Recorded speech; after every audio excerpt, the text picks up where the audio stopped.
arkadaşlar. Agrobank ileriden bir konusak var. Sayfaları tamamla.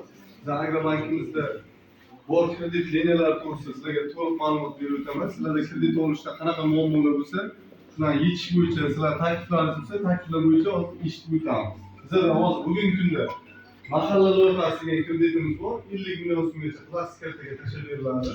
Ishsiz aholi, ishsiz fuqarolar uchun ikkita kafillik asosida 5 yil muddatga 2 yilgacha imtiyoz dorini beriladi. Bu birinchi kreditimiz. Bunda chorvachilik, milliy shirinliklar ishlab chiqarish, xizmat ko'rsatish, yo'nalishlar ko'p, 304 yo'nalishlarda o'zimiz bank degan fuqarolarga beriladi. Bunda shart 4 yil muddatga 17 million so'mgacha kreditlarimiz bor. Bu 4 yil muddatga 6 oygacha imtiyoz dorini. Bu ham plastik kartaga tashlab beriladi.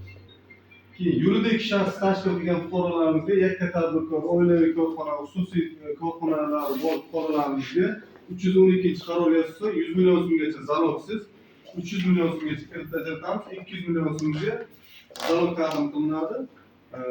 Yillik 20% ustama haq to'lash sharti bilan agar firmani o'sha tashkilotni rahbari ayol kishi bo'lsa, xotin-qizlarimizdan bo'lsa, unga 18% dan kredit ajratamiz. 100 million so'mgacha kompaniyani kafilligiga, 100 milliondan yuqorisi 300 million so'mgacha ko'chmas mulk garov ta'minoti ta'min qilinadi.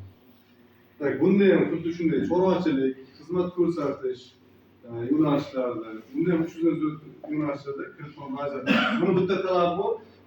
Firmani tashkilotchisi 1 yil davomida faoliyat yuritgan firma bo'lishi kerak. Keyin kredit tarixi yaxshi bo'lishi kerak. Oldin kredit olib, kredit muammo qilib yotgan bo'lsa, kredit ahvoli tahlili yaxshi emas bo'lsa, unga avtomat platforma o'zi rad javob beradi. Bundan tashqari yana kreditlarimiz, mana bu front ofisdan chiqadigan kreditlarimiz bor. O'zimiz bank degan fuqarolarga kredit ajratadigan kreditlarimiz bor. Keyin onlayn kreditlarimiz bor.